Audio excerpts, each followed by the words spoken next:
All right, guys. Good evening, everybody. Welcome to Off the Hook Outdoors. I am Ted, your host. Thanks for coming in tonight. We're going to talk about some topics, which, we're seeing deer. We seen deer. We seen old deer that came back. So thank you guys for being here. I wanted to thank, first of all, I wanted to thank my partners and affiliates. I would like to thank Jinxum Sense. There's their link up there, guys, right there. And I have a share code for Jinx Some Sense right there. We got FishAngler. Let me get them up here. FishAngler. Thank you, guys. And there is my free invite link for FishAngler. And I'd also like to thank Redmond Hunting, the Trophy Rock. There's my custom link. Save 20% off of your order with code off the OTHO20. And the code for my Jinx Some Sense code is somewhere here and I can't find it. There's Jinx Some Sense code right there, and it's Off the Hook Outdoors. You save 10% on our products. And I'd also like to thank Mr. Phil Dixon over there at Olympus Shield. There's their link right there. And with that being said, guys, I'd like to welcome my guest tonight and good friend Chris from City Sticker Chris. If you guys haven't checked Chris's channel out, go over and check out City Sticker Chris. We want to help him out, get him up there, and get him monetized, man. He needs some watch hours. So get over there and help out Chris. Watch his playlist. He has some great content. Chris, real quick before you say anything, you got to announce anything new that you're doing anymore. You set me up. I did set you up. Well, I would like to say thanks, Ted. He introduced me to some folks that he knows, and the folks over at American Angler Television and Backroads Outdoors Television on RUKU, which Ted is already affiliated with. Now I am as well going to be affiliated with, so you will be able to watch Ted's content and my content on those two Roku channels. Awesome. So that is pretty cool. So I'm kind of tweaked about that. Craig sent me a message today and said he got my thumb drives all loaded up, or he got them in the mail, and I have them all loaded up for him, and he's going to go through those and start looking at that. And hopefully Alvin over at American Angler, he starts getting some stuff up on the board too, and that way everybody can watch us. Yeah, man, it's pretty exciting when you're on the TV channel. Yeah. And Backroads got it's a whole nother platform. Yeah, a whole nother platform to get your brand out there, get your content out there. They're great people over there. I actually did a radio interview with Craig with the Backroads Outdoors Radio Network on Thursday last week. So they're going to be publishing that and putting it on their AM and FM channels over there. So that's pretty cool. But yeah, it's just another platform to get our stuff out there, meet new people, talk to people, do something a little different than the YouTube thing. Yeah, but let's say hello to everybody, Chris. I don't know if you can see the chat, correct? Yeah, I got it up. Okay. So we got my mom, Bernadette, in here. Hi, Mom. How are you? We got my dad, Ted, in here, Senior. We got Small Water Charters, John, in here. We got Outdoors with Rook. Sorry if I misspelled or mispronounced that. But thank you guys for coming in. We have Multi-Hunter 247. What's up, Nick? Thank you for coming in here. We got Indiana Chris. We got Daniel Berry, Sports Highlights. So thank you guys for coming in. And we got Phil from Peterson's Farms of Nashville. So thank you guys for coming in tonight.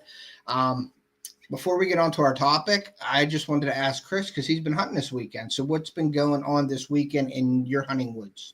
Yeah, this weekend, as we're gonna get into, we've been starting to see deer calm down and start coming around naturally again. Mm-hmm. I've been taking my boy out, because some of you don't know that I did shoot a buck. Nothing special, just something put in the freezer and get my tag on something so that I could take my boy out more and concentrate on him. I've got him on some good bucks, but as I was telling Ted before we got on here live, that we got fooled by a buck this morning. The last few days, I'd had a buck that is daylighting from first light till about 10 a.m. every day in a mock scrape that I had made, and we went in there this morning with the intent on killing him, and he pulled the slip on us. We left there at 10 a.m. and he showed up at 4:45. So Dang tough it. break, but I didn't think the boy could sit there all day long and wait on that. So we left. So we came back to my house. Now, my house, I only have a 3-acre parcel here at my house, but it butts up against some larger woods and that we are allowed to hunt. And he and I built a shanty. It's 10 feet in the air, fully decked out. We're totally spoiled. I have heat and everything in it. Uh, he, being spoiled teenager, wanted to sit in the shanty. But I'm going to be honest, Ted, all Yeah. week long, we've been seeing deer out of the shanty like crazy behind the house. And out in the big woods, we're almost getting blanked. Yeah, and that'll happen in those big woods right now this time of Yeah. year, you know? Yeah, we're almost getting blanked. I mean, we're seeing one here and there, but here at the house, it's ridiculous. You know, we go out and see 6, 8 deer a night, and we're only going out the last hour of light. You Yeah. know, and we're seeing 6 or 8, and he's all cranked up. Now tonight we saw 4 bucks from the shanty, so Nice. he was stoked, and yeah, I had to hold him back, man. Dude wanted to shoot some spikes. Hey. I was like, you're 19, you can't be shooting spikes. He's like, oh, they're spikes. I was like, yeah, I told you they were spikes. He's like, oh, He I just heard you. wants to get one. Yeah, he's like, I heard you say buck. He's like, I got all ready. So yeah, I had to hold the boy back. He was ready to fling some lead. Hey, by the But end of the year, if he wants to sling it, right? I'm telling you, well, I've got a doe tag, so Okay. I didn't tell him this yet, but you know, I may mentor him a doe tag here There you if go. if if need be. Yeah, So, for sure. For sure. but yeah, I want to That's keep him awesome. interested. Yeah, you got to do that. You Well, know, I got to tell the backstory too, I guess. Go ahead. Some of the folks don't know. My boy has had severe Crohn's disease since age 11 when he was diagnosed with that, and he was an avid little fisherman and hunter. My little buddy there, from the age of 7 till 10 or so, and he'd killed a spike and a 4 point, and caught multiple trout with me on the creeks and things, and he was a good little guy, and then he got real sick, and he hasn't been able to hunt for the last 8 years, and we've got him to a point now where he's kind of stabilized, and we can get him out in the woods for half a day, some maybe a whole day if I really pushed him, but I don't Yeah. push him. I Yeah. don't push him. I don't want to ruin it for him. So anyhow, yeah, he's getting to the point now where I can get him out hunting, and he's enjoying some time out in the woods now, and we're seeing deer, so that's keeping him interested. So it's been fun. I got my little hunting buddy back, so Yeah, I'm that's happy awesome about that he's that. back out. That's when you told me that this year, I was pretty happy about that for you guys because Yeah, it's pretty there ain't neat. nothing like it. You know what I mean? Like I get the No, opportunity to go out in the woods like with my dad and my son, and there's like yeah, in the hunting world, there's nothing better than going out there. no, and I shot that smaller buck, and everybody's like, "Why'd you shoot that?" And I'm like, "Well, yeah, I was kind of disappointed about it. I'm going to be honest because I thought it was bigger and there was like severe ground shrinkage when You I have some went ground over. shrinkage here, Chris, Yeah, huh? yeah, When but you texted me, you were like, I was man, I was bummed. like, dude, hey, it's a deer. It's late in the season. You got the rifle Yeah, in your hand. Your passion is bow hunting. yes, it So is. take it down and start over next year. But you got time to get your boy out there now, spend some time with Right. your boy. So it's not you didn't lose, you won in my book, you know? Well, I've got time now. I've got time to take him out, and I'm putting him on. I'm putting him on my big bucks that are coming back. And Mm-hmm. that's what one of tonight's topics is going to be. Is we're going to talk about these deer are starting to get back to their normal routines because things are calming down and there's less people in the woods. Yeah. So we're gonna get to that, Yeah, but we're gonna get to that. You want to keep talking? Go ahead and I'm keep I'm doing your turning thing. I'm turning him on to those bucks That's that I awesome. saw in archery, you know, and that I was after with the Yeah. bow. See, because I will hold out for a good bow buck. I will. I will wait for a big one like this one behind my head here. That was a bow buck. Mm-hmm. That one there, I waited that one out. Um, I will wait for a good one like that. But rifle season comes rolling around, I'm putting something in the freezer. Yeah, your By that standards time, get your like, standards go yeah. down. You know. Well, like you said, my thing's archery. Uh-huh. That's where the name City Sticker comes from. I used to live down by Ted in the city, and now I live 2 miles north, from the hoods to the To the woods, woods. from the hoods to the woods. And you know But what? Next year, Chris, I think I'm going to ask you to be my partner in the freezer bound. In the yeah, we freezer could do bound that. thing, we're going to be called hoods to the woods next year. We could do that. We could make that the name. Yep, Yep. for sure, for sure. Hey, Ray's asking a question there. Ray's He out said, there. "Could he be a mod?" I already made him a mod already. Oh, okay. See him in the blue now. He's blue. Oh, gotcha. He Yep. got the wrench now, Ray. You got the wrench, buddy. So All right, Indiana Chris, he's on it too. He's posting links and stuff, so that's yep, cool. for sure. Thanks, So guys, for doing that. yeah, real quick rundown on me. Chris gave you a little rundown. We went out last weekend for the opening day of rifle season in PA, and I got to spend some time in the blind with my son and my dad, and they both took doe. We had 5 people down there, and all 5 took deer. They had it was all doe. The bucks were minimal. I mean, we've seen some scrub racks, some 4 points, 4 corns, and I think a 5 point. And they came through by my dad when me and my son went to look for his doe that he shot. And if you saw the video, you seen he nicked the doe, which there was not a fatal shot because we followed it for a long while until we hit a hard top road. Saw the doe run. I saw the doe run, and it stopped, and it like fed off. So I knew it wasn't. If she was hurt, she wouldn't be doing that. So I just said, "Hey, let's get back to the stand." Hi, John. We got up in the stand. What's up, Hunting and Stuff? Thanks for coming in. And we got back in the stand, and within an hour later, he downed a doe. He put a perfect shot on it. And I think he pulled the trigger on the first one. It was about 110 yards. And I think he pulled the trigger a little bit. And so he put that one down. It ran 30, 40 yards and fell over. And then I went and grabbed that doe, drug it back, tagged it, drug it back to the shed, and stayed in there. And my dad took a doe, but we were waiting till like last light. I mean, we were waiting for this buck to come out. We were waiting and waiting for a buck to come out. There was a bunch of doe in the field besides a little spike. And I said, all right, it's on camera. Let's let it rip. And he downed that doe. And the other 3 gentlemen that were with us, they got doe too. So we took 5 doe off our property, which needed to be done. Yeah. You figure a deer, they say they average 7 tons of food a year per deer. So that's 35 tons maybe. We took off of the property for the pressure of the food plots. I would like to take a little more. Yeah, I would like to take a little more off of it, but we still have some season left with muzzleloader and everything, and late archery. And I think my dad still has a doe tag or 2. Multi, where are you living? Where's Multi Hunter 247? He's in Texas. He's in Texas. Okay, he said his deer are just starting to rut now. Oh, yeah, and it's later, now, yeah, for sure. What's the Nick? What's the temperatures down your area? So yeah, I mean, throughout the week we saw a couple here and there, but we're starting to get some natural movement now, like back to normal, almost like archery time. Cool. And that brings us to our topic. Yep. Are the bucks coming back home? Chris, what's your what's your thoughts on that?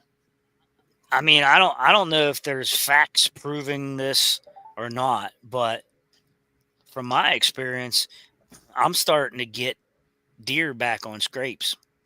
I mean, they're not working scrapes or anything, but they'll walk right through that same scrape area that they were doing all that hot action a couple of weeks ago too. Mm-hmm. They're walking right through there again. And of course, they just stick their head up and sniff the branch or whatever and keep on walking. I mean, they're not necessarily working it or anything, but they're still walking through there with curiosity on their mind. Mm-hmm. And I don't know that that's everywhere. I can't prove that that's going to happen, like they're going to come back to home base or anything like that. I can't prove that, but I am getting pictures of bucks that I saw earlier in the year that are hitting scrapes now, or walking through my camera anyhow. At this point in time, so there is a little bit of something to that, I'm sure. But we're seeing it. Yeah. Yeah. for sure. Now, Nick, he says it's 48 in Texas right now, which is gold for us. That's cool. If you ever watch Nick's channel, they got some big bucks down there. He got some big bucks on camera down there. So go check out Multi Hunter 247. Go give him a subscribe. Hit that like button for him. Share him out. But he's a great dude. I've known Nick for a long time now, and there's some big deer down there, man. So he got some deer on camera that are unbelievable. So he said 30s for the lows coming up too. So that's pretty good for him, I'm sure, down in Texas. That should make him move. Yeah, and then Ray said he's getting new scrapes right beside the scrapes he saw last weekend. So in his area, some deer are working the scrapes now. Where's Ray at? Ray, where you at? I forgot where he said he was at. I don't know if it's like an Illinois thing or Indiana or something. I started getting different scrapes beside mock scrapes that I had made, but that was back in the beginning of November, I think it was, because he's in Delaware. He's in Delaware. Okay. Yeah, he's in Delaware. So we go down to Ocean City, Maryland. We go down by Delaware there. Too many pigs, Multi Hunter said. Yeah, but he does a lot of pig hunting and does a lot of pig videos, so he shoots a lot of pigs as well. Cool. Which he's doing good for them because they are Lewes, Delaware. We stayed in Lewes, Delaware, not too far Lewes, from Delaware. Yeah, Dover, Delaware is where my dad was stationed at. Okay. The year for not all the time. He was in Utah most of the time. Then he's stationed in Dover. So we'll go over to the casino every once in a while when we're down there and hang out down there. Oklahoma's still in rut, I heard. That's what Chris said. Yeah, there's some deer pushing here actually still. I seen that one spike last week pushing some doe around.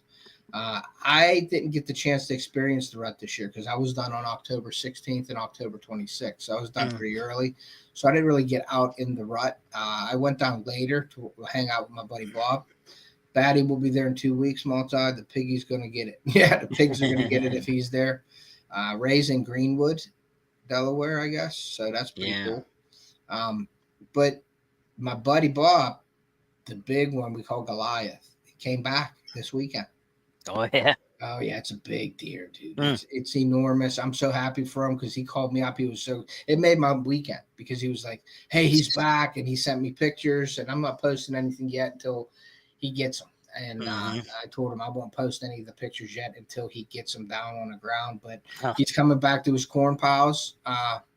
And he's excited. And it is shotgun season till tomorrow. It ends tomorrow. So he's hoping that deer makes it. Hopefully he gets another picture of him after tomorrow, and then it's on. I told him, and now is a chess match right now, but I think you could definitely up your odds if you're hunting around food sources again, because I believe those deer are coming back home. All those deer that were on our cameras down in Ohio, they left. We didn't see them, and then we started getting some other bucks on camera, and now we got the old bucks back. Some of those bucks left. I believe they leave. They go out. They wander around looking for does, and then they're like, I'm going back home. So they come back home, and I think they're here. They're starting to like now, and I still think that the rut is still semi. Because we have that second rut too. Remember that, guys. We still have that second. That. Those younger deer that hit the age limit and they hit the weight limit right now, if they were growing, like right now, they could go into estrus, or the ones that weren't bred early in season will come back in 28 days later, which is right about in this area, like time, like December, first 2 weeks of December. So there is still some pushing around here. So, your scent and all that stuff will still work. Check out Jinx Some Sense, by the way. That's a little plug there. But I think that they're still pushing a little bit. I'm not saying you're going to go out there and have a drag rag and throw all your scent down. You're going to have a deer follow your scent right to your stand. I don't say that at all, but they're still curious.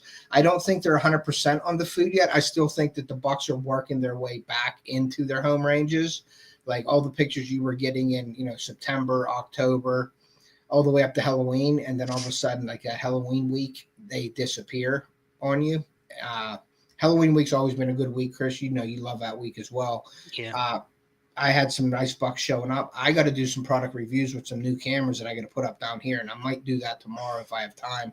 Go put another camera up to do it so I can get some footage for a review. But I got to check and see what's there, and hopefully, I think what is it next weekend? Is the last weekend, or is it this weekend, Chris, in PA? I'm not really a rifle. It'll be next Saturday. Will be the end of rifle, in PA. Then there'll be 2 weeks. And then the day after Christmas, then the flintlock will come in. Is that just the doe only in flintlock though here, or is that no? You can get them both. Okay, you can get them both, and you can use your buck tag as a doe tag if you'd like. Yes, I saw that post that you put up, and that was some kind of research you did on that. So thanks for doing that, because I learned on that one, because I didn't know if you have a buck tag that you can. Is that just PA, or is it certain management units, or is it in PA? No, it's all PA. And the crazy thing is, you know how doe tags are specific to management units? Yes. It does not apply to that. To the buck tag in the flintlock season. You can go. Of course, you can go anywhere in PA and shoot a buck. Yes. But if you want to use it as a doe tag, you can be in any management unit. And I actually researched that and got a hold of the Game Commission and asked that question, and they give me the thumbs up on that one. Very cool. Yep. Very cool. Yep. You can use your buck tag anywhere in PA for a doe. Yeah, that's great information, actually. So that's people, I didn't know that. It's kind of weird, but I mean, well, what prompted that was there's a guy at work in Interstate 80 up here where I live. One side of the road is one management unit, and the other side of the road, you know, eastbound and westbound, the other side's a whole different management unit. That's what splits it. Yeah, that's what's like it is down Uniontown. You have 2C, 2A, 2B. 2A is on the right side of 119, 2B's on the other side. So he was kidding around. He's like, yeah, I'm just going to go across the road and shoot my doe. Yeah. And then I started thinking, I thought, I wonder if you can do such a thing, you know, in that late flintlock, because you can give up your buck tag and shoot a doe. So I went ahead and I texted, or I called the North Central office or something, and they got back to me and told me, that you can do that. So pretty interesting. Yeah, very cool. That's very, very cool. Yeah. Oh, we got a little bit of a break here. Hey, if you want to look at any of my other social media, guys, you can check us out on Instagram, Facebook, FishAngler, Fishbrain Camo Space, TikTok, and the new Threads out there, guys. So if you want to check out my other social media platforms, that's it right there. All right, Chris. So what? So I'm reading some of the comments here. Did you guys hear about the hunter that got attacked the other day hunting? I did not hear that. What did he get attacked by, Ray? Another hunter, or his wife, because he was hunting too much. Could be. So we got cool things is you don't have to use your own tags. They give you state tags for your kills. Is that for the pigs, I guess, what you're saying? Huh. Yeah. I guess Ohio, you could shoot them too. You don't need tags for them in Ohio as well. I ain't seen a pig where I hunt though yet. So I seen a coyote last Sunday. Okay. Which is, I guess, I don't know. For me, it's uncommon. I don't hardly ever see coyotes while I'm hunting. And I saw one. It was hauling the mail. Really? So somebody must have bumped it up, and it was really hauling. Yeah, there's a ton of coyotes down in Ohio. Tons of coyotes. See, and I'll tell you, it's funny because people are always losing deer to coyotes. Mm-hmm. And here I am losing deer to bears. Hey. You know, I think that's a good thing though, because you like bear hunting anyway. I love bear hunting, but if I shoot one in archery season, and I got to be real careful if I leave it overnight, because it'll be tore up in the morning. Well, see, what you got to do is you got to shoot your doe the night before bear season, and then shoot it the day before bear season. Let it sit there, and then set up over the deer that day for bear season. A couple years back. Is that considered baiting? Well, see, here's what I did. If you go back and you look at my feature video when you pull up my channel, Mm-hmm. and it's that buck roar. Yep. That buck that's doing all that vocalization. If you Yep. go back and watch the long form video of that buck was blind in one eye. Anyhow, that doesn't have anything to do with it. But Is that that buck, why you shot him, Chris? yeah, He had he one couldn't eye? see me, so Mhm. I was able to shoot him.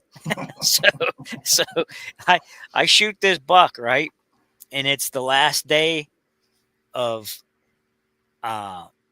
it's the night before you can shoot the bears in the early season, since they opened that new early season for the bear hunt. Mhm. So I shot that buck that night and gutted it. And I went back the next morning. Was you hunting over the gut pile, Chris? I hunted over the gut pile hoping for a bear, and I seen a bobcat. You know how far how far this podcast goes out, Chris. The millions and millions of people watching out there. Somebody might turn you in, buddy. Hey, you can't do anything about that. No, There's I a think gut that's pile, legal. man. Uh-huh. Guys, be careful when you shoot a hot doe. Guy had a buck and a doe come in. Buck ran off. He shot the doe and drugged the doe. The 4-wheeler, he got there and heard a noise. He looked and it was the buck. Huh. Yeah, that's crazy. That would be cool to have a camera in your hand when that happens, though, too. Mm-hmm. That would be cool. So what do you guys think? Oh, I also wanted to offer. I had it in the chat. If anybody would like to come up on panel, feel free to ask in the chat, and I will share the link. And if I know you guys, you're more than welcome to come up. And hey, Ray, since you're a moderator now, if you want to share that link for that on YouTube, go ahead and do that so we can take a look at it later. Now you say you don't have any snow down there. No snow. No snow in the city. No snow in the city. Well, from the hoods to the woods, I got like at least 6 inches in the yard here. Yeah. Now Edinburgh got pounded, and I know Erie got pounded this past week. They did. Poor LB up there. Mm-hmm. But what I was going to say is, man, we went in, and where I took him at this morning, it was like over a mile walk back.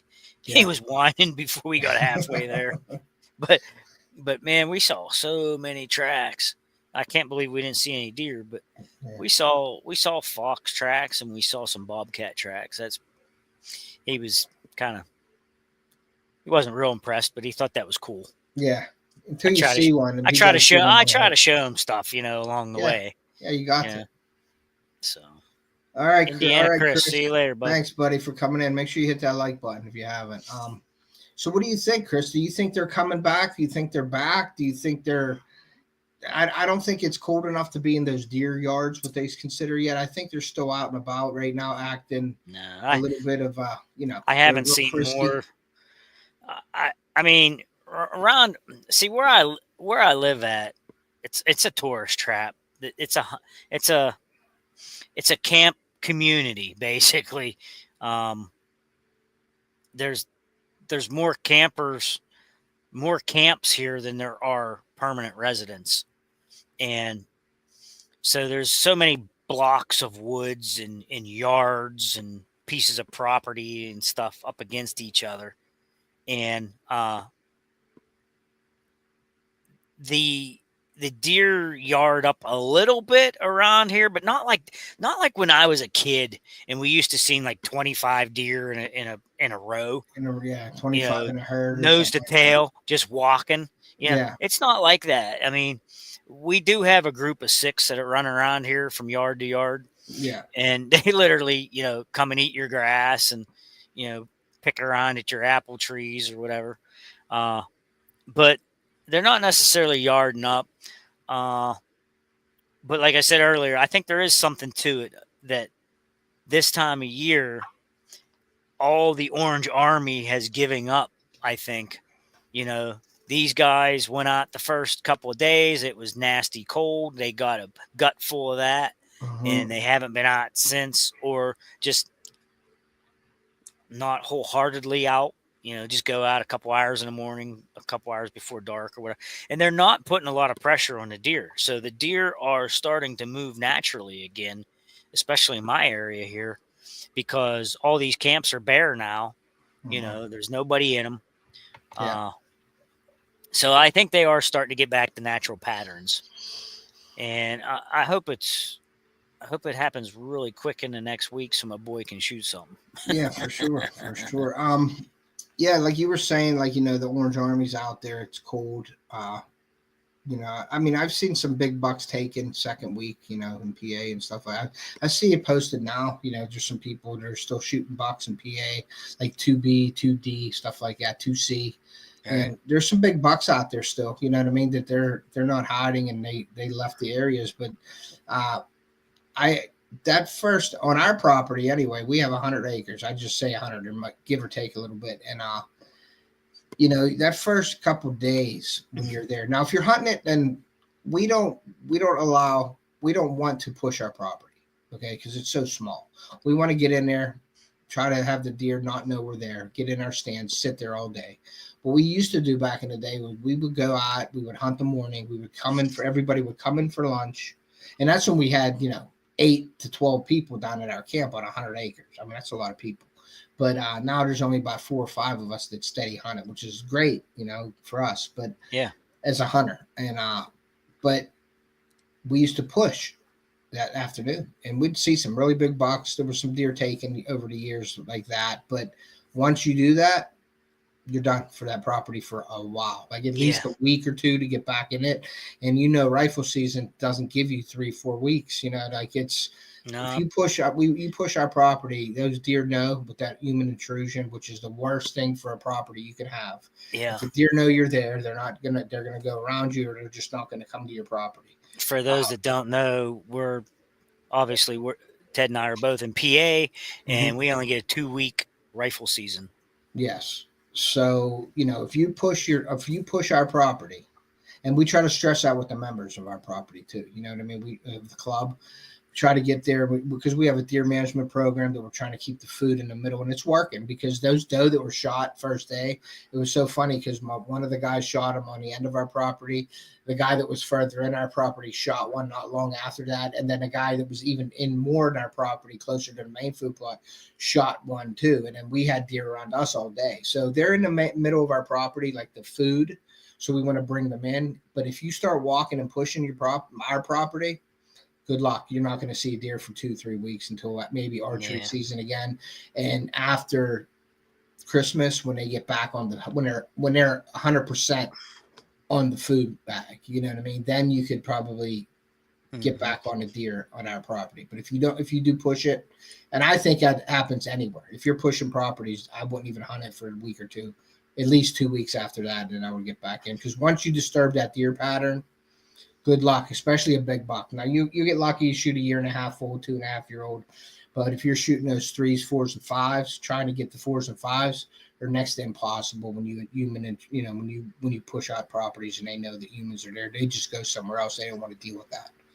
You know what I mean? Right. So I'm the same way, Ted. My home place is 14 acres. My deer lease is on 60, but I lease it with someone else. So I got my 80 acres and he has his. Yeah. Then Ted, you're from PA, right? Yeah, Ray, I'm from PA. Is that what you just answered, Chris? Yeah. Okay, yeah. So, yeah, I mean, we have 250 acres in Ohio, but we don't push that at all. There's so many people around us that we keep that. We almost want to hunt that almost as like our own little sanctuary. We get in there and we get out of there. We'll go dump food and everything, but we don't. We'll walk it after the season to pick up sheds if we can. But other than that, we don't go we don't go walk in the woods before hunting and all that. We know where we want to be. I think, I don't want to go out on a limb here, but I think that's kind of a thing of the past. We remember PA used to have rosters. Yeah, because these camps used to have, we had to fill them out. 20 people that would come to their camp and hang out. And you had to have a name and addresses of all these people and have a roster. You had to have a leader and all that stuff. You had to have it displayed in the window of the camp. Yep. And you used to see, 10, 15, 20 guys pushing through the woods. And I'm glad I don't see that anymore, to be honest. Yeah. Even bear hunters hardly do that anymore. Yep. Now if you can get 5 or 6 guys to go pushing around, yep. That's a lot. Carter, you want to say hi? You don't see it No, often. everybody said wanted to say hi. Come here. Oh, Miss Okay. Carly, say See, hi to Chris me. said to come here and say hi. She just woke up. She can say hi to me. Yeah, she just went back in. She grabbed food, ate, and then she went Oh, back in her room. I You know how see how kids she are. is. You know I how see kids how are she these is. days. Yep. Yeah, So, but it's all yeah, I think right. you're right, Chris. I think you're right about that. Now, do you still have to? Because we haven't done that in years down there, but we had rosters before, but we haven't had a roster in a few years because I like that stand hunting. I don't Yeah, like the pushing around. One like down our camp, I can't stand it because you can't tell people what to do, in your camp because it's everybody's camp, okay? But when yeah, you're dealing with a deer management program, like I'm putting a deer management program, you know how I've been getting into it, and even with you, consulting you about some things and everything like that with the right. deer management program, and talking to other people about it. We talked to Josh from Whitetail Driven Hmm. Solutions. I got a bunch of stuff from him, input and information. And when you put that deer management program together and you go down there to hunt, and you always have those people in your club that don't show up or don't participate, and they just want to come and hunt. You know what I mean? And Right. then they don't come to the club meetings or something like that, and then it's like they just go down and start walking around, and it's like, dude, you don't do that. You know what I mean? That's what we're trying not to do. But then they don't know any better, and it's really hard because you can get real touchy situations in a club situation. For sure. So we try to implement rules and things like no quad riding and stuff like that during hunting season, all that good stuff. Hmm. So any pressure, I try to keep any pressure off of the deer on our property from like September to January. I try to Right. do that. You know what I mean? As much as I can. I don't even like going. I don't even like going up and checking my cell cameras. I leave them sit there for a month or two before I go check them anymore because Right. I don't want to just keep walking in and out of there because all it takes is that big buck to be bedded within 50 yards of my stand, which Hmm. is a bedding area sort of. And if I go up there and bump that buck out of there, I'm probably not seeing that buck the rest of that year. He's going to go somewhere else where he's not bothered. Hmm. Unless somebody else jumps him up and he comes through. But I want that area to be the preferred area for food. You know what I mean? To get them in there, I and mean, that's they why we have they so many. claim, oh, the ATVs and stuff like that don't bother the deer, but I think that's I all think bull. I think Mister Big knows better. He does. You could fool them 2 and 3 year olds possibly, but Mister Big, he knows better. He Yeah, starts seeing people zipping around and walking around. He's out. yeah. I mean, I've been hunting for a long time, over 30 years. You know what I mean? 35 years, and I learn as I go every year, and that's I love doing it. I live, eat, and sleep fishing and hunting. Hunting being my passion, but I'm always studying the deer, watching podcasts on deer behaviors, and looking up articles on what to do for your food plots and stuff like that. Like wind man, like hunting the wind and all that. Like I follow all that stuff. Like I'm always learning, and when you put that into play, and then somebody does something the opposite to sort of hurt that plan, it's really hard to deal with. But Yeah, y'all got to be on the same page for you sure. do, you go, and like you said with your neighbors, we can't really manage our herd down there because you have neighbors that aren't managing the herd. Yeah. So you just got to attract those deer for that time of the year that you're there to hunt. You Well, can't keep them. You can't keep them as pets. You can't. Okay, that 8 point this year, he's going to be big next year. He's probably not making it till next year, Chris. see, I have issues here. Mm-hmm. I have the destination plot across the road. It's 20-acre field. I plant 2 acres of it, Mm-hmm. and it borders a couple different properties, and it benefits all my neighbors, Mm-hmm. all my time, money, all that. It Mm-hmm. benefits them. I don't shoot anything over there except for a doe or two. Yeah. Okay. Now, they don't, I mean, come rifle season and stuff, it's a field. I Yeah. mean, yes, there's woods up against it, but you would have to sit there for days to catch a deer come through there that you would really want to shoot. You know what I'm saying? During rifle season when they're all spooked. Yep. Uh, you might catch one at last light coming into the field or something, but my neighbors beat the snot out of that, and some of them are even ballsy enough to like cross the fence line and come on my mother-in-law's property, Mm-hmm. and that's not good. I've been catching them on trail cameras and stuff. And I don't know. The trespassing thing's starting to get out of hand, and We're doing that down our camp, Chris. We're gonna be it posting. could get ugly fast because I mean we're neighbors, but if you can't obey the law, Yeah. you might get a visit from a state cop soon, and they know who they are if they're watching. Yep. No, for sure. I can't stand out. I mean, when we used to go down there when I was younger, I'm gonna say 25. I was 25 at the time, probably 20 some years ago. 25 years ago, Chris, to be exact. I'm 25 years old. I'm 50. So we used to go to the local bar down the street, and people would tell us, hey, we know when you're there, when you're not there. We push your property when you're not there. I mean, I've had people tell me that. And I almost got into so many fights at the bar for that because I'm like, who are you to be doing that on our property? And then people are like, well, they're going to burn our house down if you get involved with them. And I'm like, that's what insurance is for, man. But you can't let those people get away with it. You got to hit them and you got to press charges on them. You know what I mean? No, and the bordering, there's no problem, Nick. How can I say there's a three different landowners on three sides. Let's say it that way. And the ones that are doing the trespass and stuff is on one border. Okay.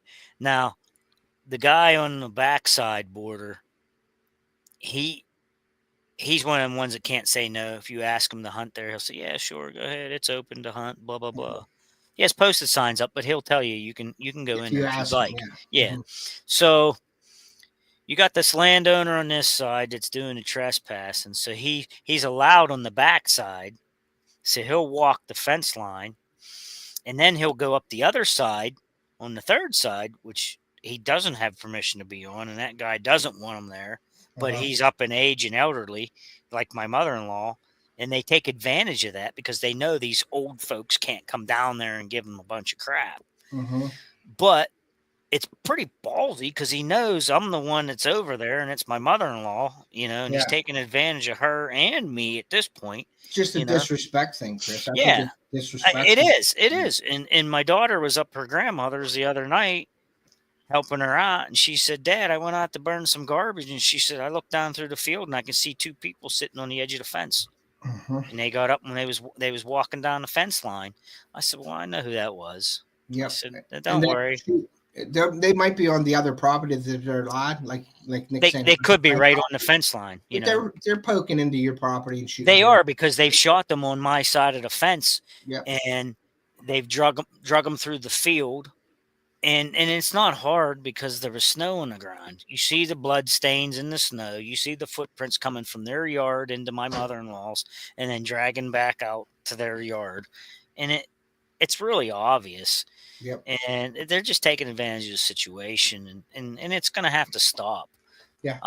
She's one that doesn't want to stir up trouble and press charges and that type of thing. And I asked her if I could post it, and she told me yes. And then she called me the next day and said, no, don't do that. I don't want them to get upset. And I'm like, upset? You should be the one upset. There's people on your property that you don't want there.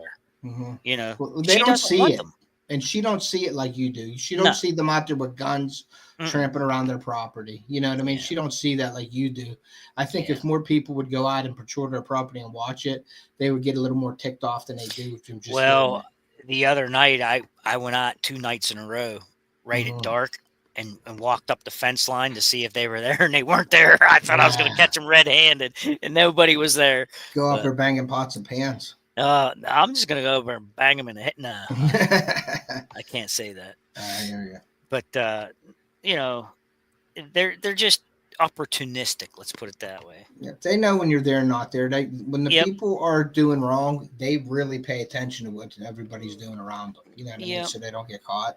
But you can nail them. You can get them. Yeah. Put one of your cameras up. I've got a bunch of them there. And then do your old trick that you put up in a tree, with your post that you have. Put that up in a tree and catch them messing with your camera with another camera. Then you got them. Yep. Well, I've got pictures of them. Really? So, I mean, I could already get them in trouble, but I want to catch them red-handed. Yeah, I want to walk up to them and say, "Hey, what are you doing?" for sure. Because I've caught them over here on my property, on my side of the road, because that's all on their side of the road. They come across and was on my property over here across the road.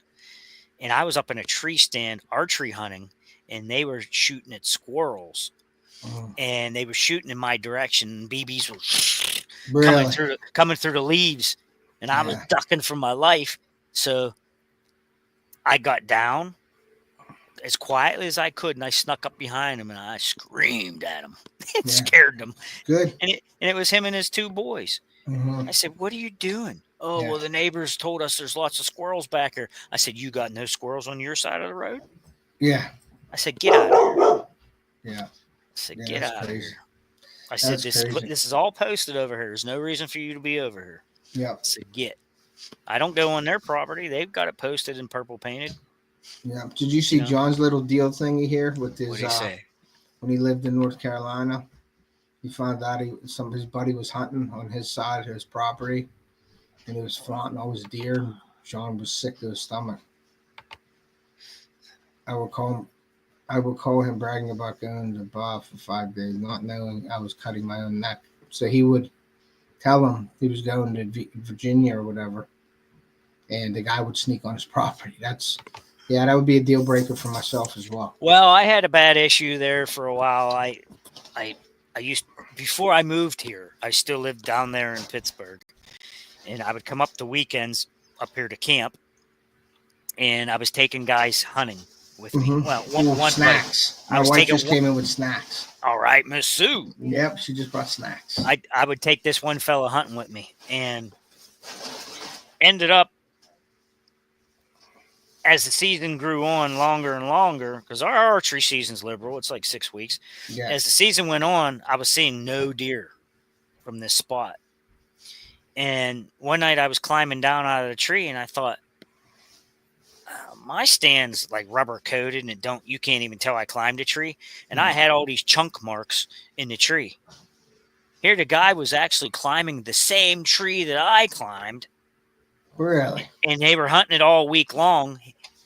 And come to find out, he was bringing his dad and his brother-in-law with him.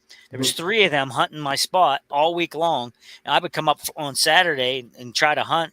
Wouldn't see anything. Yeah, they had everything spooked out of there. Mm-hmm. Now, that was low. Yeah, well, that's like my stand here. Remember, I told you that guy put a ladder to get up into my stand because I took my steps out. Yep. And then I ripped his ladder off and put a note on it. And he called me. He's like, "Hey, can you just leave it up there by ladder and I'll come get it?" I was like, "How about I bring it down to your house?" He's like, "Oh no, I said, "I'll put it down in the lot because I don't want you up there." Right. And I said, "I'll bring it to your house if you'd like." And he's like, "Oh no, I'll meet. Can you lay it in the lot, please?" I was like, "Yeah, I'll lay it in the lot." So I left it in his lot. This is why I solo hunt. Mm-hmm. That's why I started hunting. Everybody's like, "Why do you hunt alone?" I'm like, I can't trust anybody. Mm-mm. You know, and word gets out too. Like when I shot that buck, when I shot that bear, stuff like that gets out. People start finding out. Next thing you know, you got 15 people in there next year trying to buddy up to you. Look at John. What John said. What's he say? Batty would climb one of his stands on our Virginia property, and he would see long red hairs in the bark. Head level, he would know. I've been That's pretty good. Batty, like a bear marking your territory, huh, John? You're rubbing that. Sure. That was probably back hair. Back hair. He's rubbing his back like a bear.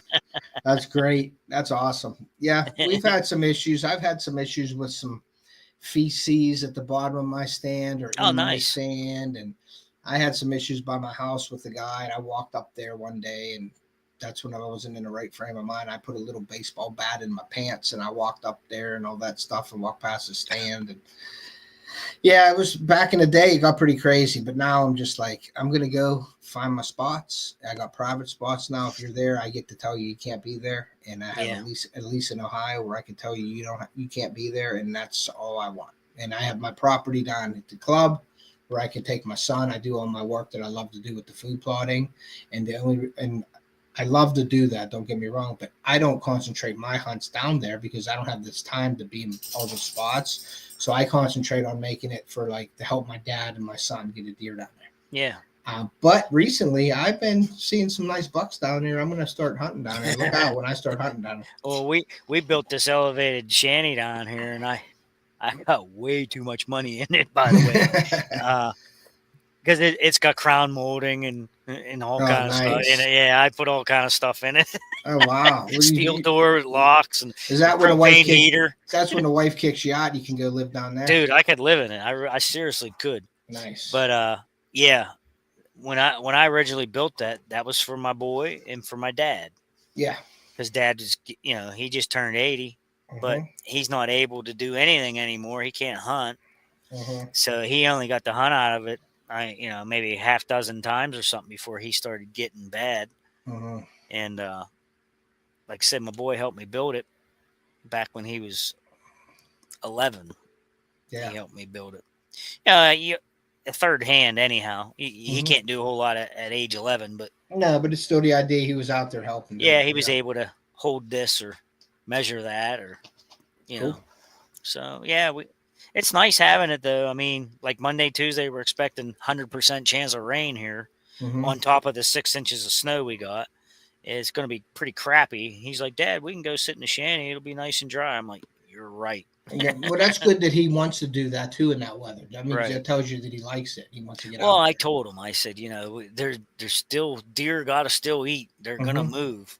So I saw a bunch of deer leaving the other day at work at like 12:30 at night. It was pouring, and I come driving up the hill, and there's about 10 doe and 2 bucks in the air. It's pouring down rain. They're out there feeding.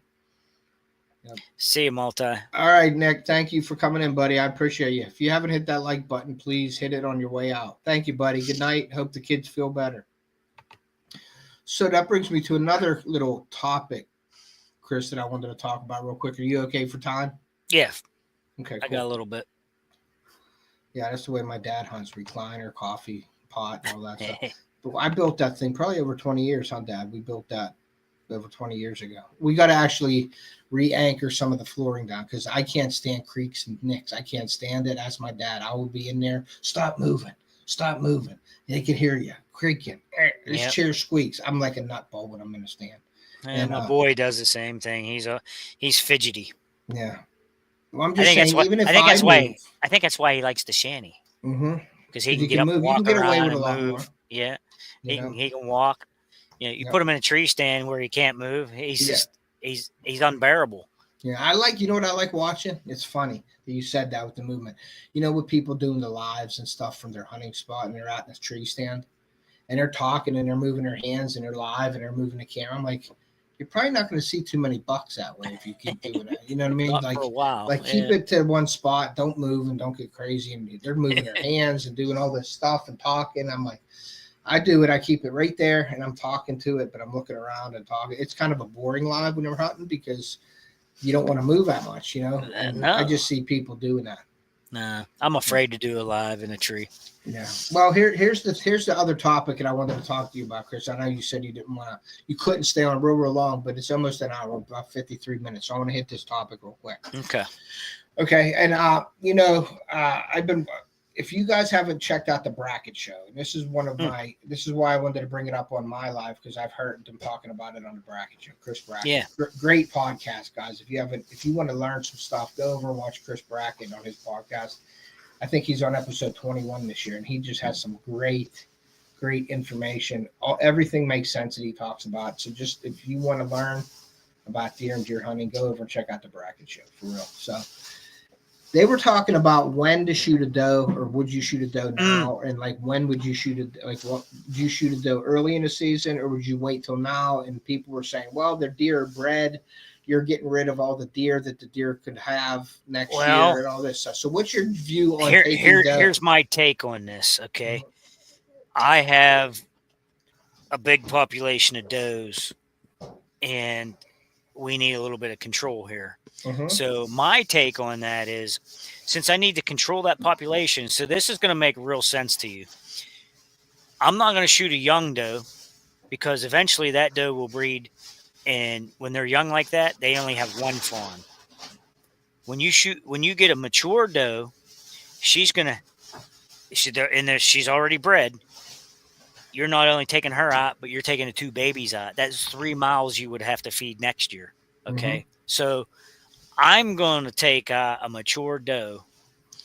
And like I said, the reasoning is because you're going to take out 3 as compared to possibly 2 or maybe just that 1 if she didn't even get bred. Mhm. So my odds of taking care of the population is better if I take the mature ones out. Now, that being said, in archery season, it's on. If I have a mature doe in front of me, I'm shooting it. Okay. If I have doe tags, I don't worry about that as long as Yeah. I can use it to help control my population. You know. Mhm. Uh, But as far as people worrying about when to shoot a doe, some people claim, "Oh, well, you shoot a doe, it'll mess up, it'll stink up the property, and deer won't come back, and blah blah blah." I'm going to tell you what. I shot that doe in archery and watched her run off and die in the field. She never even made it out of the field. There was deer stepping over her to come to the food plot. Okay, that don't affect them at all. And then at dark, I went and got the vehicle. And this is crazy. I went and got the vehicle and I drove down through the field to her and gutted her right where she laid and loaded her up and took her out of there. Didn't affect a thing. That gave all those predator type critters something to eat and the vultures something to eat. They had it cleaned up in like a day. Mhm. And the deer were just walking right through that area. It don't affect anything. Come on, man. Mhm. That's nature. Mhm. That's just nature. I don't worry about that stuff. Yep. Yep. Now on this, yeah, on the other half of that, Kurt, like the does, like when do you take them? Like early season, late season, whatever. Like the older doe, I believe, are the doe that are living in your area. That's why they're Mm-hmm. there fawning. So Yep. I like taking the older does as well. Like if there's 3 deer in the field and I had to pick one, it would be the most mature one, Right. because those little ones probably won't leave the area if you shoot the bigger one. But if you don't shoot that bigger one, that mother will eventually move those deer off of their area and keep those deer off of there. Okay. Like their fawns, after they get so big, they don't want them in the area. They'll paw with them and keep them out of their area because they want that food now for themselves so they can survive. But the thing that I wanted to mention was, when people were saying, oh, I want more doe so they could have fawns so we could have more bucks. Mm-hmm. Okay. Well, if you look at it, it makes total sense. Okay. If a doe has 2 buck fawns, okay, Right. those deer are programmed to leave the area because the genes, they don't want to end up breeding that doe later on. So they move off and do their own into their own territory. It's just Mm-hmm. a mother nature thing. Like they don't want to inbreed with their own mother. Right. But the bucks don't want to do that. So a deer, and this is what I've heard. I've heard it a couple of times. So that's why I wanted to tell you guys about it. Is like if a doe has a buck fawn, Mm-hmm. or 2 fawns, that doe will push them out of there. And they're programmed, those buck are programmed to leave that area at a certain, I don't know if a certain distance or whatever, but they get out of that area, her core area, and they Mm-hmm. make their own core area. So if you're looking at not shooting doe to keep the bucks around, that's sort of not going to work for you, because those bucks that are bred or that are fawned by that doe, those bucks are programmed to leave that area away from their mother on their own, so they don't breed with that mother and mess up the gene pool. So them Mm-hmm. bucks are programmed by Mother Nature to leave the area. So Yeah, you're they're not not going to going to get inbreed. you're not going to get more bucks because there's more does there.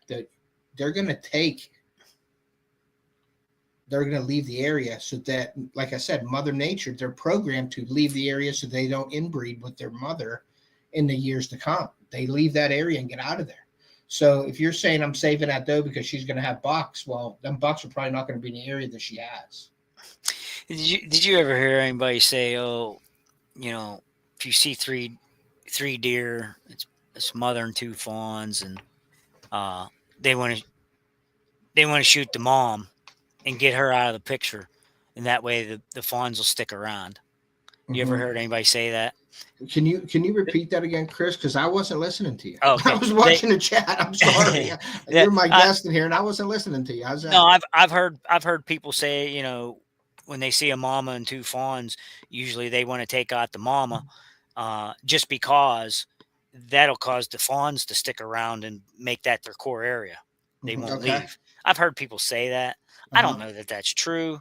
For me, it's just mostly about filling the freezer. I want the biggest one, that's mostly what I'm after. But like I said too, I have a doe overpopulation, so of course I'm going to take out the mother that'll be having, twins or possibly triplets. We've seen triplets here before. Theo, say hi to everybody. Not often, but Theo had a basketball game today. They played great. They lost, but they played good.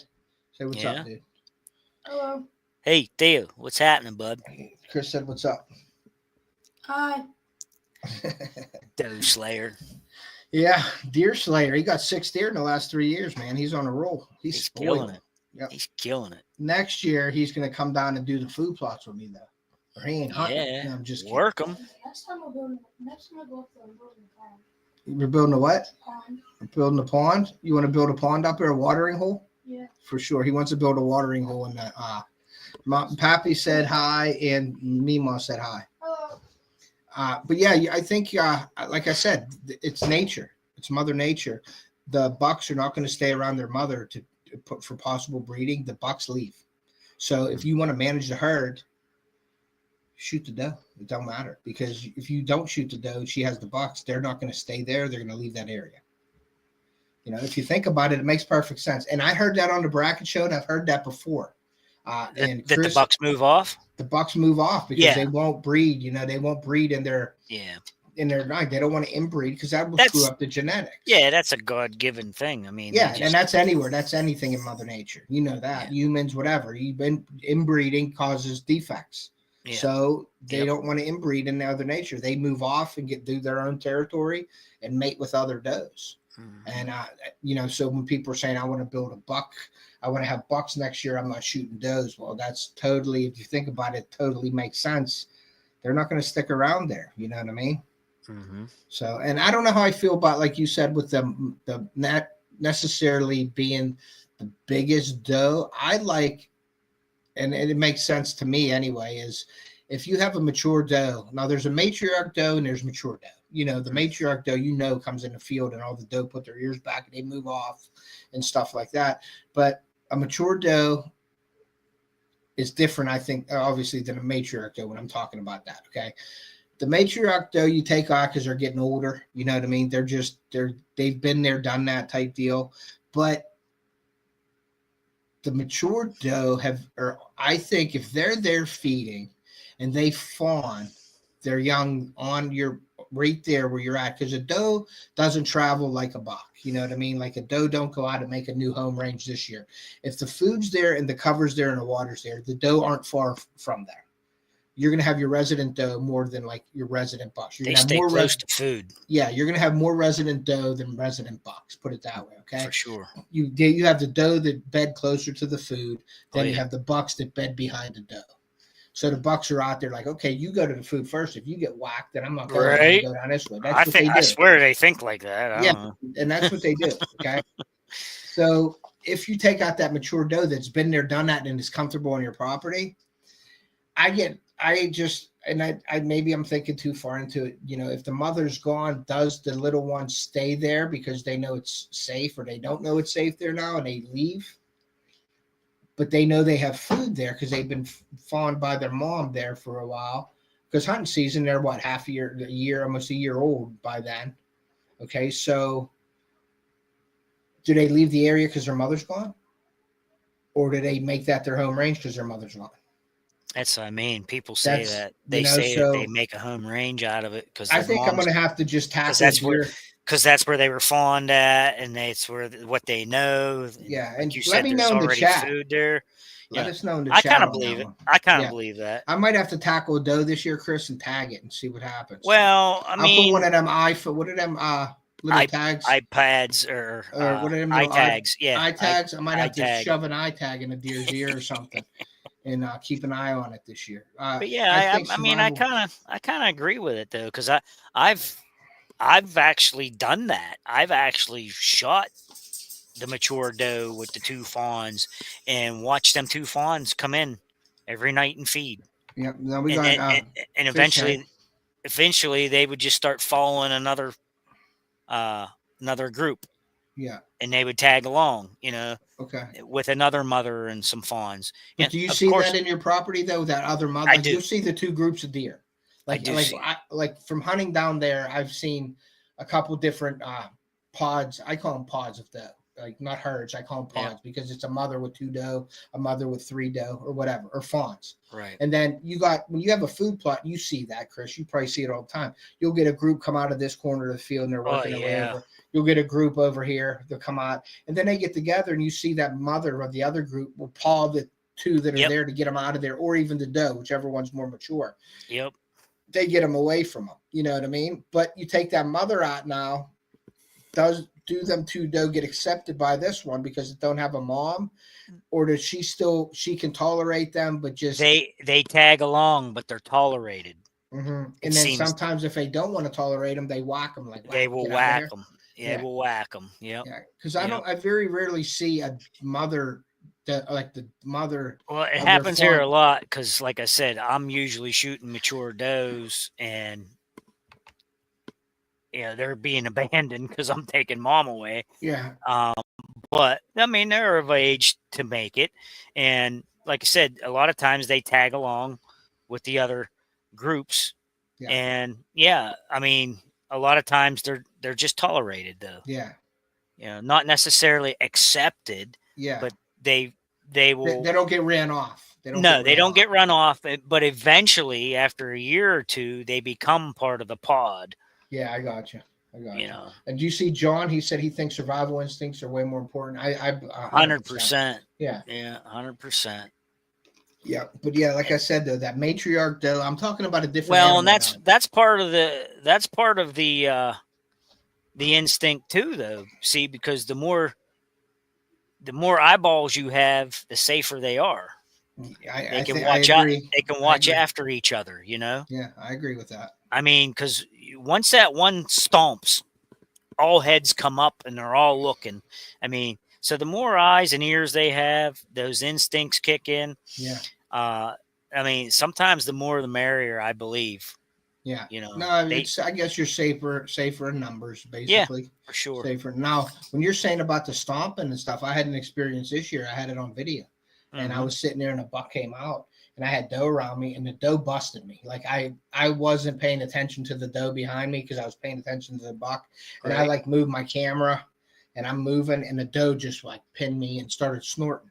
Well, this buck was standing there, looked at the doe, and the doe snorted and sort of hopped back down the hill. But that buck thought that she was snorting at him. Right. He didn't know what was going on. So I sort of experienced that, which I learned from that because I thought if a doe snorts or a deer snorts, man, those bucks are gone. You know what I mean? They know, but they were looking, but it was sort of that October Halloween week sort of. So I'm thinking that buck knows that doe don't want him around because she's not ready yet. So she's snorting at him. So it sort of played in my favor. I didn't shoot the buck because it had a broken it had a broken rack, but that just goes to show you that snort doesn't mean everybody get out of the area. That buck was still putting his head down. He wasn't worrying about her snorting.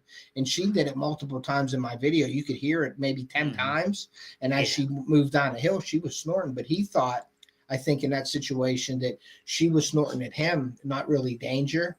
Yeah, see, I get good intel on that stuff because, like I said, with that big destination plot, sometimes I'll have, 12, 15 deer in front of me. And some of them are just, they'll blow because the wind blew and shifted and the leaves were rattling or something, and they get nervous and start stomping and blowing, and then eventually they'll either run off and come back, or it's a circus over there some nights. I mean, that's why I get trapped in a tree so much. They're coming at me from every direction. Well, when you have all them eyes in the field, man, it's very, very hard to make moves and stuff. And it's really hard to shoot a deer when you have that many eyes on you. It is. You know, like it is. When you're talking about the snorting and the jumping and everything. I mean, we had like 23 deer on us one night, and we're like, is that one? Is that one? Here comes that one again. And then you look and it's like, oh, there's a 7-point now. Like, where'd it come from? You know, like you're losing track of the deer. Yeah. But if you're in there and you're watching these deer, and I love watching the deer and seeing what they're doing. And I always tell my son, and I tell my dad, but my dad knows this, but I always tell my son, watch the deer. When that deer looks another way and staring into the woods, lock your eyes and the way she's staring to see something's coming, or something ain't right, or something's coming. And there's so many times where I've been watching these doe and they are staring in a corner and I don't look. But then I started learning, like, hey, watch their mannerisms and see what they're doing. And once they're looking in a corner, then you look over and you're like, way back in the woods, you see this deer coming. Like, they know they're coming way before you ever will. Yeah. And they're coming, they smell or they see or they hear. And then you see a rat coming through. You're like, okay, well, that doe gave him away. And a lot of those deer in them fields will give other deer away. But you'll get that little wind whip or something, and a doe will be like, put their nose up, she'll stomp, she'll back up a little bit or run off a little bit. But she sees all the other deer still there, and she settles down and she'll come back in again. See, that's another reason why I like to screen in my plots. Yeah. Because a lot of times they won't be able to see too far to get alerted like that, you know. Hey Ray, welcome back, buddy. It makes them comfortable. It really does, you know. Except for when it's real windy and the screenings blowing back and forth and moving and making noise, and that makes them kind of nervous. But if you screen those plots in, man, they calm right down real fast. Yeah, that you know, that the miscanthus grasses and all that pampas grass and all the what's the other one, the switchgrass and stuff like we don't have any of that down there. We have I call soft edges, but they're not soft edges. They are field to wood lines with brush. And just from watching other people and watching the bracket show and all that, they say, man, plant a soft edge there, 10 foot of switchgrass in them areas. You know what I mean? I don't want to lose my food plot though, and I don't want to take out the woods. So I'm sort of in a rock and a hard place there, like where I want to plant. But I mean, I think eventually I would like to try that and try like an area in that food plot that we're in is to plant some switchgrass, because it won't take a lot for that small plot. And switchgrass is expensive, Chris. You know that. Yeah. If you're buying, you can buy the plugs that are really expensive. Yeah, and I'm gonna be honest. I tried to grow it once, and it didn't work out real great. It was real blotchy. It's hard to grow. I didn't like it. But there's that miscanthus grass. It almost looks like that pampas grass out in front. I see Chris Brackett using that all the time, and I keep mentioning Chris Brackett because I learned so much from that guy. It's really a good dude. I mean, if you go, that's a great podcast, guys. I watch his podcast too. I like it. Yeah, and he's really makes sense with the stuff that he talks about. And well, he's a guy I couldn't stand before. Before he got in trouble. He got humbled. Yeah, before he got in trouble, I couldn't stand him. He was so arrogant and cocky and stuff. You know, he was kind of an idiot. He was living the dream back then. Yeah, no worries in the world. You know, no. He says that now though, Chris. If you watch his podcast, I know he talks about that, and you've probably heard that. He's humbled. He knows where he come from. He's been saved and all that. He's got God on his side now, and he's accepted all that stuff. So and he's actually. I mean, I shouldn't say religious freak, but I am religious and all that, and that's why I was kind of disappointed with his attitude and stuff before, because I thought, man, he's so prideful, you know, and cocky and arrogant, and then when he got in trouble, like at the time of being in trouble, I don't know if you've seen how he got in trouble, the Yeah, actual with the videos and stuff with him with and the cameraman and stuff. yeah, and I the mean, cameraman had some footage that he he gave him. treated that cameraman like dirt, Uh-huh. And I thought, wow, this dude deserves to be in trouble, But then, you know, then he went through some hard times.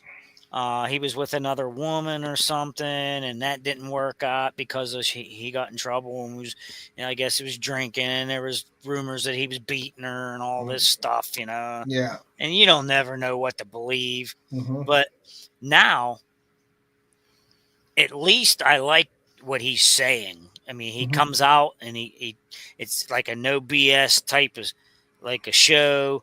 Yep. He even talks about his faith Mm-hmm. and how he's turned his life around and how it was the best thing for him was to get in trouble so that he could straighten himself out. And I mean, and I just like the whole format. And that other dude, it's Chris and Chris. Yeah, Chris and Chris. The guy that co-hosts with him. Yep. I don't know what he is. He seems like he's like either a preacher or I know he has faith. He's of faith, he's of faith too. But I mean, he's something like a he's in Sunday the music. school. He's like a Sunday school teacher too. Or something. I don't know. He's something with the church. You can tell. Yeah, that's a good thing. It humbled him. He knows what he knows that changed his life, and he learned. I mean, he's always saying that it saved his life by doing that. And all of us can relate to something in your life. If something bad happened and then something good happens, or something bad happens that's really, you don't know that it's really good for you, though. Something bad could happen to you that's really going to help you. There's people get in trouble that may not have been their fault.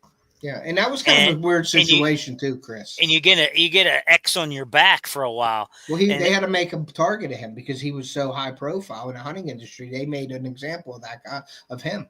Well, I was kind of in the same boat on a very smaller scale, of course, because I'm a nobody. But I was with some guys one day and was doing some stuff we probably shouldn't have been doing or trying or whatever. But the warden got called and I was with these guys. So I got in trouble and lost my license for a year. Well, that I was talked about in the community by the hunting community. And that takes a long time to clear your name, Yeah, nobody will ever try. It's hard to get that trust back. It's hard to get that trust back. But see, here's the thing. I start the YouTube channel and I film. Well, not lately. I haven't filmed the last couple of hunts, but I was for the last 5 years. I've been filming all my kills, and putting it out there. Like if it's on YouTube and you don't never know who's watching it. Yeah. How much more honest can you be than that?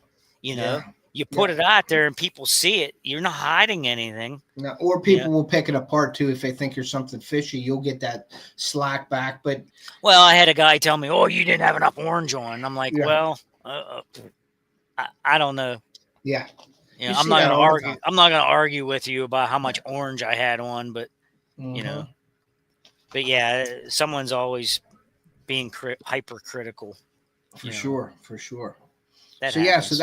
that's I was just interested in that, with the Bucks coming back to their home range, which I think they are. I think they're moving. They're not back yet. I think they're on their way back. Some of them are. Yeah, Bob's seen Goliath this weekend, and he's all ecstatic about that. I'm happy for him. I'm hoping now it's just a chess match. Yeah. That late season with the food, the mornings are pretty much not yet, but the mornings are going to be sort of obsolete once it gets into more of later December into January. The mornings aren't going to be as active, so the evenings will be better because they're coming to food. They want to conserve energy at that time, so they'll be bedded down early.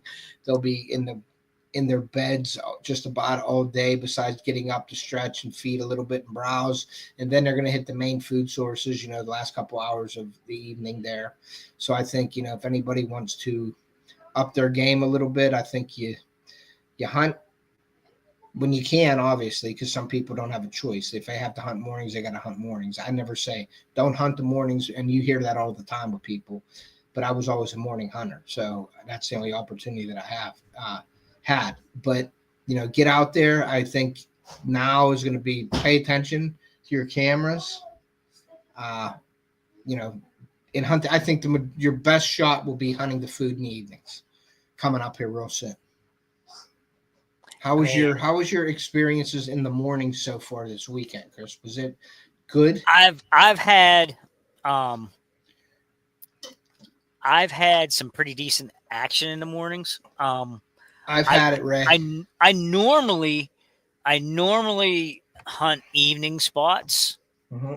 Because of your schedule for work? Because of my schedule for work, obviously. But like my weekends and things. Yeah, you go out in the morning. I realized that one of my spots is actually a morning spot and didn't know it. Yeah. I was going in there and I'd see a couple of deer at night and I thought that was cool. Yeah. But during Halloween, the first week in November, I was taking half days of work and going in there and seeing tons of deer early, still early in the morning. I mean, I was like, wow, this is crazy. And then I was doing like all day sits on Saturdays and things. And the morning was fire. I mean, total fire. And now I got that cell camera there we were talking about, and I got this one buck. That's a nice buck. That's a nice buck. He's patterned. He comes down the same trail every day, and he was doing it before 10 a.m. And we went in there this morning, and he fooled us and came in at 4:45.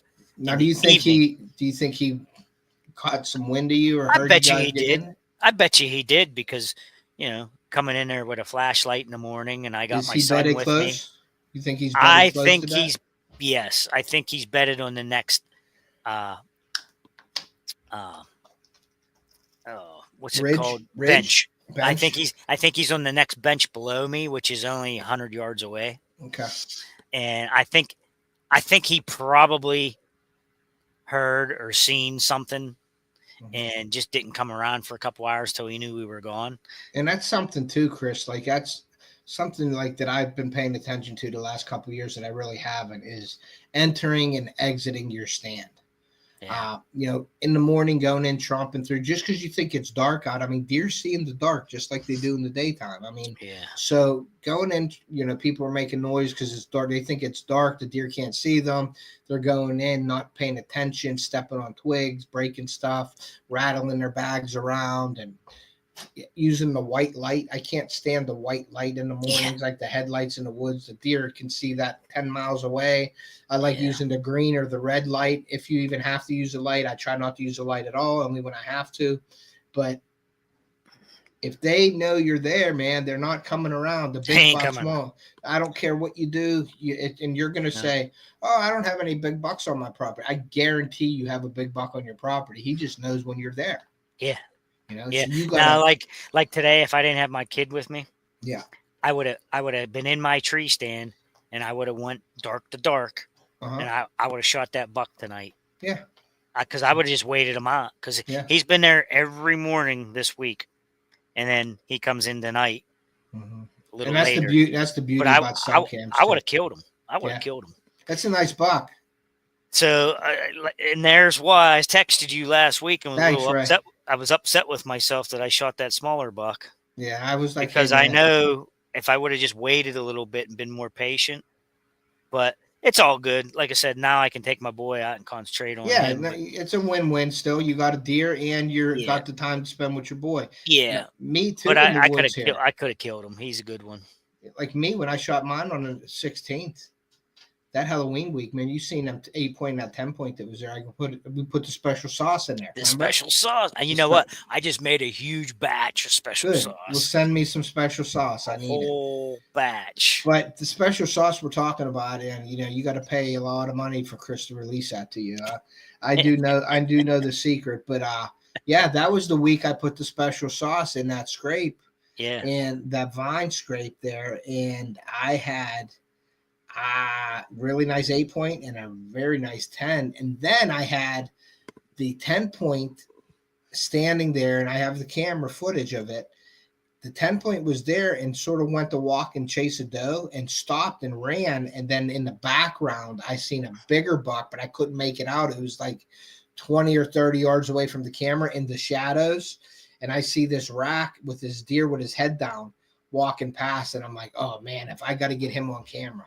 So I can't wait till now, like after the season, like down here though, it goes 2B goes, it's people are out right now hunting archery, crossbows, whatever.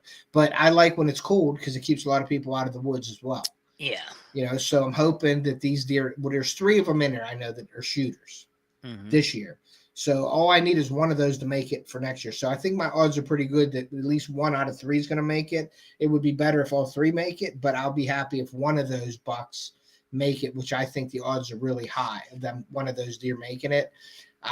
Which one, it doesn't matter because they were all really nice, but I'd really like to get a picture after the season of that one that was out of the, that scared that 10 point off, because that 10 point was a nice deer. I mean, he's not a mega giant, but he's a respectable buck for PA. He was a 125, maybe 130 class buck.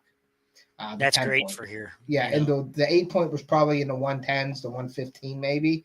So if he makes it, he's going to be bigger next year. But that 10 point, if he makes it next year, he's going to be in the high 130s to 140, and that's only if he puts 5 to 10 inches on.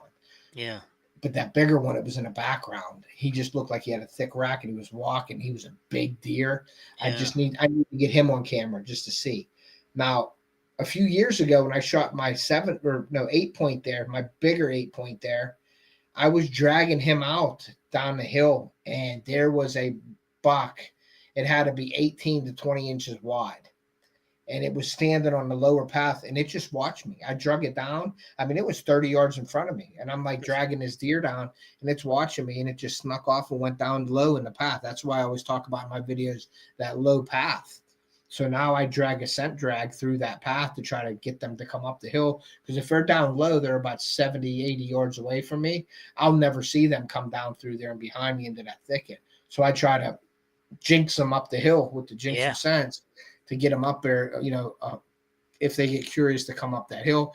But this year, I had a camera on that path, and I did get some bucks. I got a coyote, a fox, and a couple bucks on there, but I didn't get any big bucks. But maybe after the season here, because that's going to be like the thickest part of the area because everything's dead. So you know how you can like break down a thicket, obviously when it's green, it looks thick. Yeah. Your thicket, but then when you lose everything, you can see how thick the thicket really is with all the leaves down. So I pick out the thickest parts now, and that's something, I don't know if it's like a little trick or something, if anybody wants to listen to that. But obviously when it's green out, the thicket, it looks like a thicket. Okay, you don't know how thick it is, but it's thick. So you're sitting there, and I have a thicket to my left. Well, as the year goes on, you lose all that, and then you could it's like the skeleton of the thicket. Okay, you just have the branches. So if you could see through the thicket here, but then it's really thick over here, that's the thickest part of there. That's where I think the mature bucks will move. So I may put a stand down closer to the thickest part of the thicket now. You know what I'm saying? Like you have the thicket in the beginning of the year, you think it's all the same, but then as the year goes on, you look and like you're just getting the skeleton now of that thicket, and then I look for the thickest part of that in November, December, and then I key in on that thickest area even in the early season, because them big bucks will go through that thick stuff. So I'm going to try to I might put a little Creed Garner fishing. What's up, Creed?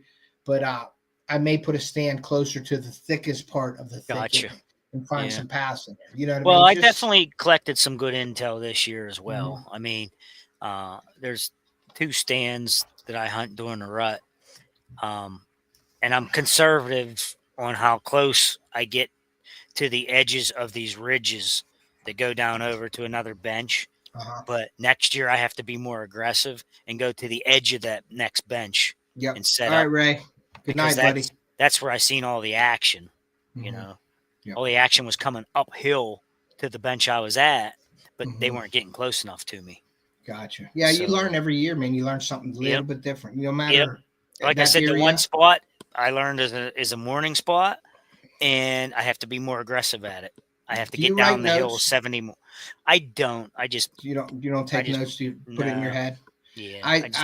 I'm gonna start doing that. I think I'm getting older where I'm gonna start forgetting stuff. So I'm gonna start my own little logbook, and I might I make mean, my own logbook. I should because I'm forgetful. Hmm. But I think that stuff I think I'll be able to remember that. You want to answer Creed, Chris, on that one? Where's he at? Let's see, Creed. Do you all have any hogs up there? We do not in the areas we are in. Mhm. Ted's southern Pittsburgh, and I moved out of Pittsburgh, and I'm 2 hours north of Ted now. And I do know that on the Maryland border, I guess there's reports of hogs down that area.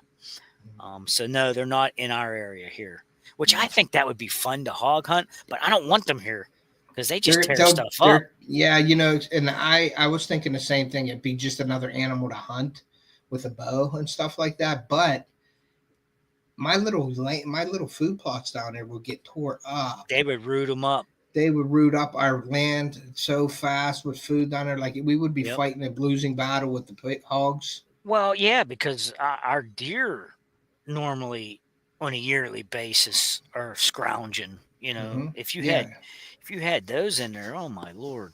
Yep, for sure. So all right, well, Chris, if that's it, buddy, we've been going for an hour and a half. We can end. Yeah, it. I'm good. I'm All good. right, I'm gonna go to bed. I've been up since 4. All right, man. Boy, hey, appreciate you coming on, guys. Yep. We appreciate each and every one of you guys for joining us tonight.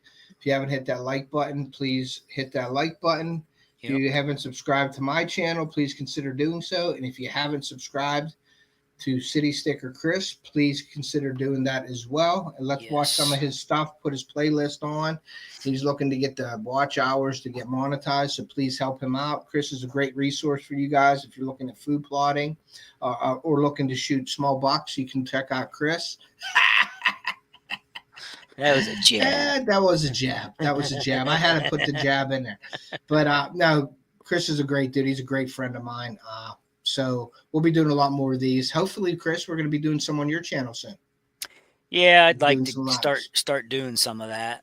Thanks, Creed. I appreciate you, buddy. Need to diversify some. Yeah. But yeah, no, if you guys get over, subscribe, do some watching, put some time in on my channel at least. And Ted, some of these folks probably didn't hear because they weren't here early.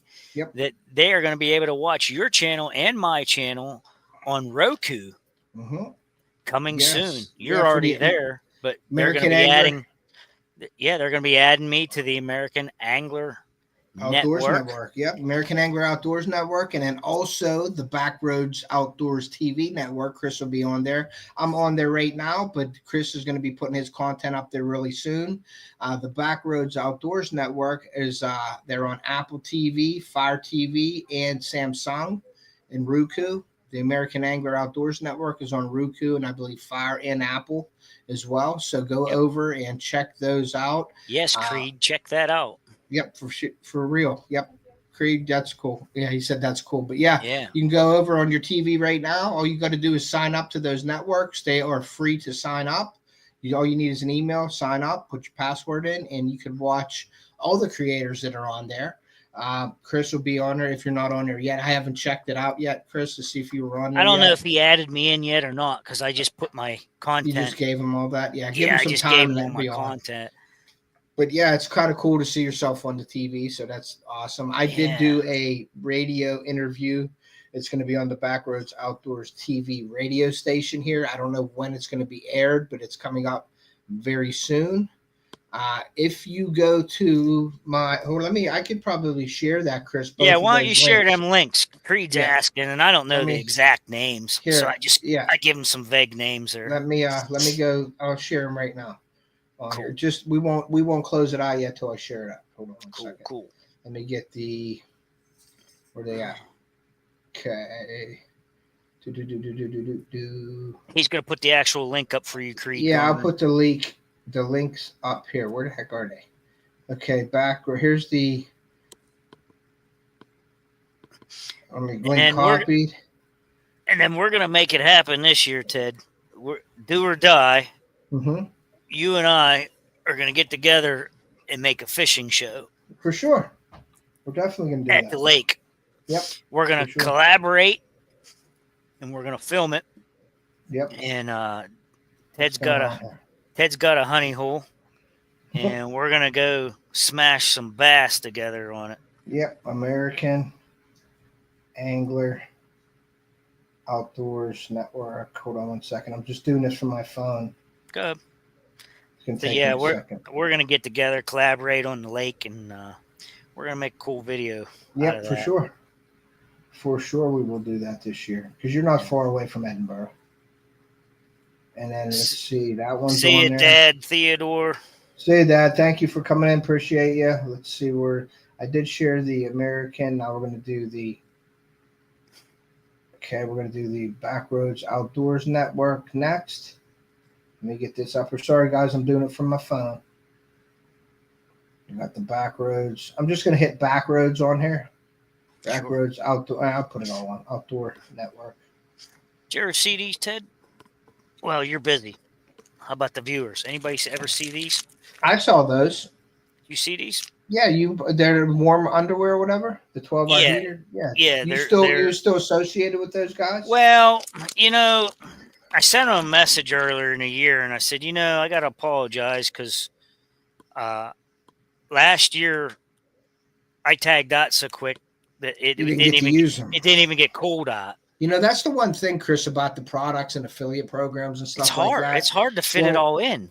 Well, it's sometimes like, I have a pair of rubber boots, okay, from Cow that I got to do a review on. Right. Well, they're rubber boots. I'm not wearing them in 15-degree weather right now. Right. I'm not freezing, because a rubber boot, they're neoprene, they're insulated, but they're not insulated, okay? Right. So, I got to do something around the house here to go step in a puddle or whatever and show you guys or put them in a tote and waterproof or whatever. But it's always like the product reviews get they're like some of the companies don't understand the timing of everything. You know what I mean? Yeah. You're giving me heated gloves in September. Come on, man. I can't do it in September. Yep. So I try to let the companies that contact me like, hey, I fish from May to August. I hunt from September to February. Yeah. If you need me to do any kind of hunting products, give me them within those time frames. Preferably the beginning of hunting season, preferably in the beginning of fishing season, because I can pick and choose during that season when that will fit into what I want to do. Yeah. Not just give me it and say, okay, we need it within 2 weeks. And it's like, okay, well, it's 70 degrees. It's 90 degrees out there and you gave me heated socks. I can't use them. What am I going to do? I seen something on, was it a reel? It might've been a reel. And this guy, you could tell he was down south somewhere. And he's in a tree stand and you could see he's sweating and it's an advertisement for hand warmers. Yeah. And I'm like, this freaking guy just pulled hand warmers out of his pockets and he's sweating. Yeah. You could tell it's like 90 degrees and he's in a tree stand. And I don't want to do that. I don't want to. Yeah. And I'm like, what the flip? This is like the worst advertising I've seen in my life. I mean, make it realistic at least, Creed asked me about the green screen. Yeah, I'm going to switch it up real here so you can see it. Yeah, there's the green screen right there. I have the green screen on for my background, Creed, just so you know. Yeah. I don't. Mine's an actual. Yours an actual picture of a big bucket you shot. And a bear. Yeah. Next time we're on here, I want a picture of your buck you got this year behind you. Oh my! Come on! Let me see. I did take a picture. I am going to put you up close. Hey, Chris, it's a buck, dude, and you're hunting with your son now, so it's a win-win. Yeah. You were down on yourself, and I was like, dude, that don't matter, man. Nah, I mean, PA's hard to get a booner all the time. I mean, it ain't a total slouch, but I mean, it's nothing. How do I blow that up? What do I do? Thought I moved it to trash. You erased it on purpose. I think I just did. Put it in trash and revive it. How do I do that? Go to photos, go to recently deleted, then go back and then reclaim it. Go to your photo recent deleted. Can you do that? I don't know if I can. Really? Here, hold on. You want me to trash? Yeah, go to your trash and look and see. There it is. Got it? Now you can. How do I get it back, though? I think you got to restore it. There should be some kind of restore on there. Ooh, that says empty trash. I don't want to do that. No, don't empty trash. Let me see here. I'm gonna restoring. Here it is. Yeah, I got it. You got it? It's restoring. Okay, cool. It's restored now. Let's see There you go. See if I can blow it up. All I was trying to do was blow it up so you can see it, but I don't know if you can see it. Oh, there it blew up. Hold on. My phone's just junk. I mean, it ain't a total slouch. Nah. Can you see it? I can see it fine. Can you see that? It It ain't a total slouch, but I was like, I thought I seen that thing coming through the woods. I was like, holy smokes, here comes a buck, you know? Mm-hmm. And I could see it had enough points, but I walk up on it. It has no brow points. And the spread is dinky. And I'm like, are you kidding me? I was upset. I was upset. Yeah. Creed, yeah, you need some hand coolers. All right, Mom. Good night. Thanks for being in here. Yeah, Creed's saying that he needs a hand cooler for down there in Texas. He got some. Creed, do you just fish or do you create hunting content as well, bud? And if you're not, well, obviously hopefully you're subscribed to both of our channels. So go pick them up. Go pick Chris up with City Sticker Chris. And if you haven't subscribed to my channel, please consider doing so. But yeah, Chris, I guess that's it, buddy. Thank you. I appreciate you coming on. It's always a pleasure to have you on. And you know how we like to do. I like to have a topic-based live about something that we could talk about.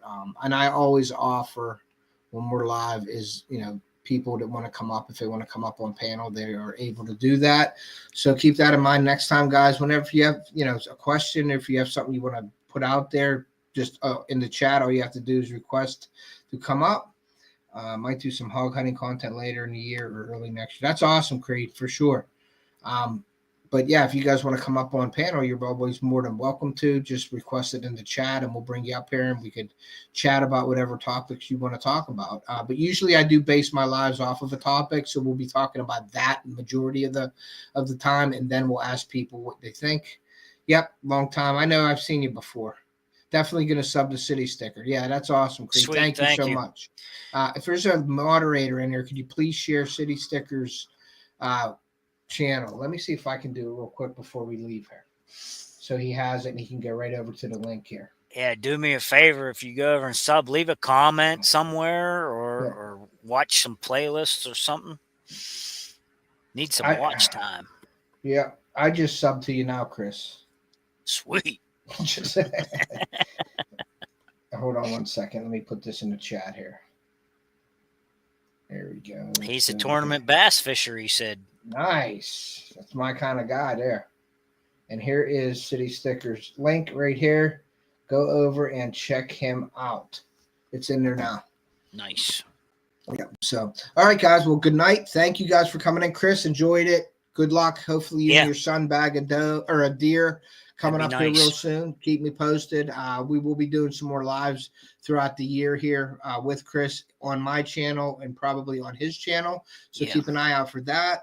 If you guys could do me a favor, please go over to Chris's channel. If you're not doing anything tonight, put his playlist on. Put his one of his podcasts on his playlist and let it run. It may ask you to continue every once in a while, but hit that play button. Watch it, listen to it. You don't have to watch it. You can just listen to it. So let it play. Turn it on, go to bed. Yeah, turn it on, go to bed, let it run. I need the hours, man. Yeah, we got to get him some hours.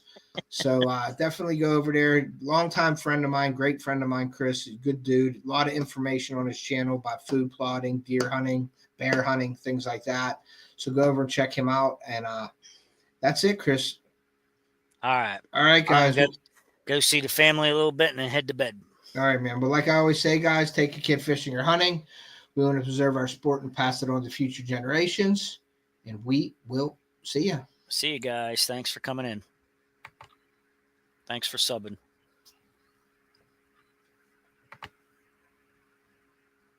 Mine is ending now. There we go. End stream, Chris.